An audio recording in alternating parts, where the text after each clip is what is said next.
តើអ្នកធ្លាប់ស្រមៃទេថាមានសត្វមួយដែលអាចផលិតអគ្គិសនីខ្លាំងជាងព្រីភ្លើងនៅក្នុងផ្ទះរបស់អ្នក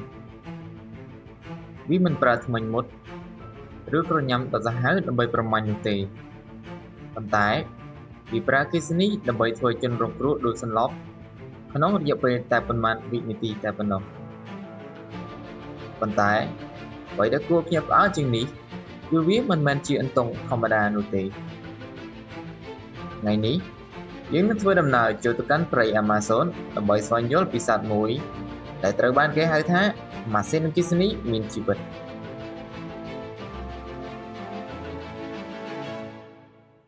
នៅពេលដែលអ្នកឮឈ្មោះអន្ទង់អគ្គិសនីនោះភាគច្រើនគិតថាវាជាអន្ទង់ធម្មតាដែលអាចឆក់មនុស្សឬក៏សត្វដទៃបានប៉ុន្តែតាមការពិតគឺមិនមែនបែបនោះឡើយទោះបីជាវាមានរាងពណ៌ដូចអន្ទង់ក៏ដោយតែវាគឺជាប្រភេទត្រីម្យ៉ាងដែលស្ថិតនៅក្នុងក្រុម Night Fish តែមិនមែនជាអន្ទង់ពិតប្រាកដនោះទេវាអាចលូតលាស់បានប្រវែងជាង2ម៉ែត្រនិងទម្ងន់ជាង20គីឡូក្រាមរាងកាយដ៏វែងរបស់វាមិនត្រឹមតែជួយវាឲ្យហែលបានលឿនប៉ុណ្ណោះទេប៉ុន្តែវាអាចលាក់អាវុធដ៏អស្ចារ្យមួយដែលសត្វដទៃស្ទើរតែគ្មានអន្ទង់អគ្គិសនីរស់នៅក្នុងទន្លេ Amazon និង Orinoco នៃអាមេរិកខាងត្បូង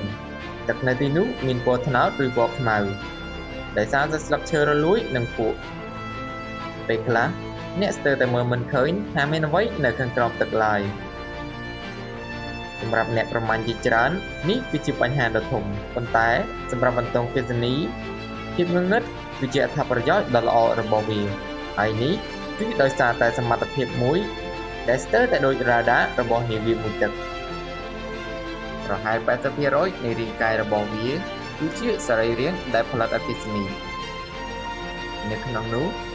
មានកោសិកាពិសេសដែលគេហៅថា electrolyte ដែលកោសិកានីមួយៗផលិតថាមពលតិចតួចតែប៉ុណ្ណោះ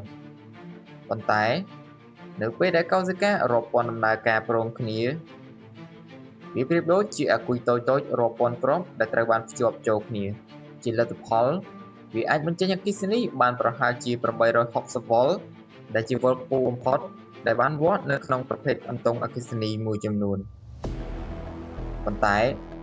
វាមិនប្រើថាមពលនេះដើម្បីតែការពារខ្លួនតែប៉ុណ្ណោះនោះទេមុនវាយប្រហារវាបញ្ចេញអគ្គិសនីខ្សោយៗជុំវិញខ្លួនរបស់វាអគ្គិសនីនេះ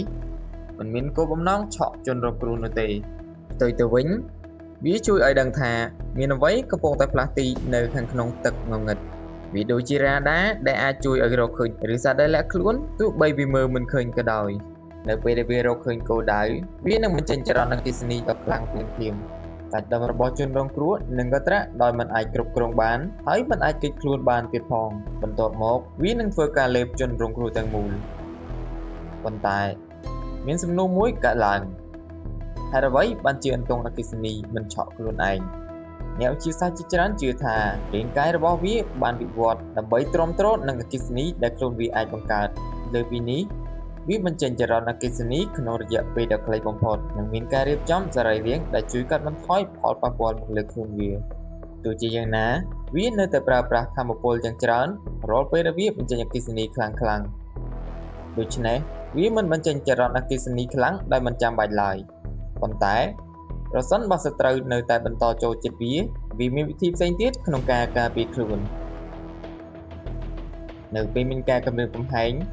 វាអាចបញ្ចេញអគ្គិសនីដើម្បីការពារខ្លួនក្នុងករណីខ្លះ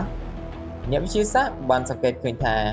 វាអាចលើកខ្លួនរបស់វាចេញពីទឹកហើយទៅប៉ះនឹងសត្រូវដោយផ្ទាល់វិធីនេះអាចធ្វើឲ្យចរន្តអគ្គិសនីមានប្រសិទ្ធភាពជាងមុនព្រោះចម្ងាយពីវាទៅគោលដៅគឺកាន់តែខ្លីនេះបង្ហាញថាវាមិនមែនគ្រាន់តែបាញ់ចរន្តអគ្គិសនីដោយចៃដន្យនោះទេប៉ុន្តែវាអាចប្រើប្រាស់ចរន្តអគ្គិសនីទៅតាមស្ថានភាពជាក់ស្ដែងតើអន្ទង់អគ្គិសនីអាចគ្រោះថ្នាក់ដល់មនុស្សដែរឬទេ